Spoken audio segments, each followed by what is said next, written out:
Hey everyone, it's Stronggle here, and I just got to level 25 in block drop. And that means I wanted to talk about my experience with the game mode. And in this video, I plan to break down each aspect of the game and give feedback on how I believe it can be improved upon if it were to be implemented in the future as either a standstill mode or as a feature in Mixed Arcade. Before I get into the video, I just wanted to ask you to subscribe to my channel if you haven't already. According to YouTube, only 23.6% of you guys are subscribed to me, and it would really mean a lot to me if you did subscribe. With that out of the way, let's talk about what I would change with block drop.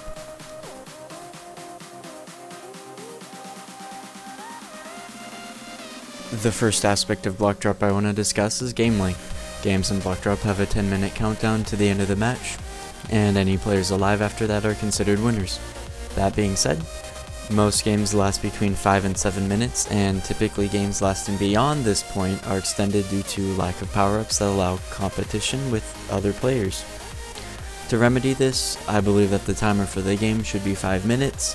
The reason I find 5 minutes to be a much better time frame is that minigames are meant to be short, not prolonged, and having a 5-minute countdown timer along with the changes I'm going to be proposing throughout this video could put this game mode into a much better state.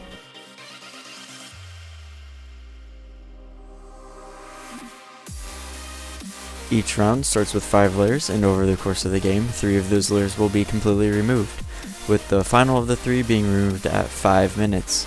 This means that every 1 minute and 30 seconds a layer is removed from the map. Now this leaves 2 layers left for players to move around on and compete with each other. I think leaving 2 layers left for players to move around on promotes using the vault power-up to move between them and allows variation in power-up spawning locations. But to speed up the process of layer removal, which is 1 layer every 1 minute and 30 seconds, I propose reducing the starting number of layers to 4 and only removing the first 2 layers.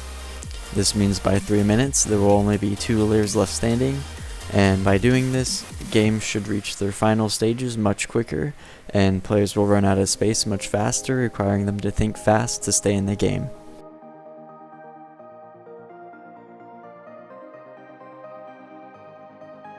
When it comes to power-ups, I think there's a lot to be desired from them. Currently only 1 spawns at a time, and in most games there's usually 1 or 2 people that control most if not all of the power-ups for themselves. What I propose to do is to spawn 2 power-ups at each interval.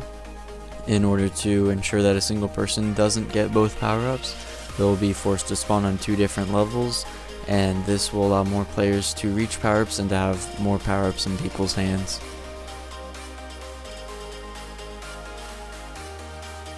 In addition to spawn changes for power-ups, I believe that there needs to be more ways for players to affect each other during matches. The current power-ups are the energy drink, jump boost, restore level, and knockback Nemo, and I believe that all of these power-ups have a place in the game, except for the energy drink power-up, as it really seems like it just causes players to fall more often than not. What I would recommend doing is to remove the energy drink and adding in a few power-ups that promote competition. Some ideas I've come up with are a power-up that creates a moving entity that will explode after a few seconds, removing a chunk of blocks from a layer. This idea is actually very similar to the suicidal sheep that existed on the Java server's Splague minigame, and I think it would fit well into block drop. Another power-up that would promote competition would be, coincidentally, also from Splague, which is the blindness effect. Giving players blindness for a few seconds would force them to have to rethink what they're doing at a moment's notice.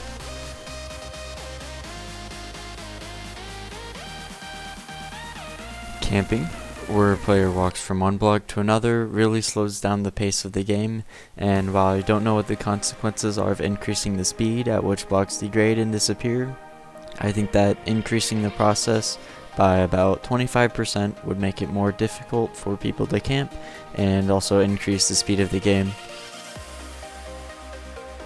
Thank you for watching my video on feedback and changes I would make regarding block drop. Let me know in the comments what you would like changed, or if you agree or disagree with me, and if you enjoyed this video, make sure to leave a like, comment, and subscribe if you haven't already. I work hard to put out at least 1 video every 2 days, and I really enjoy interacting with all of you, and with that being said, I'll see you guys in the next video. Bye bye.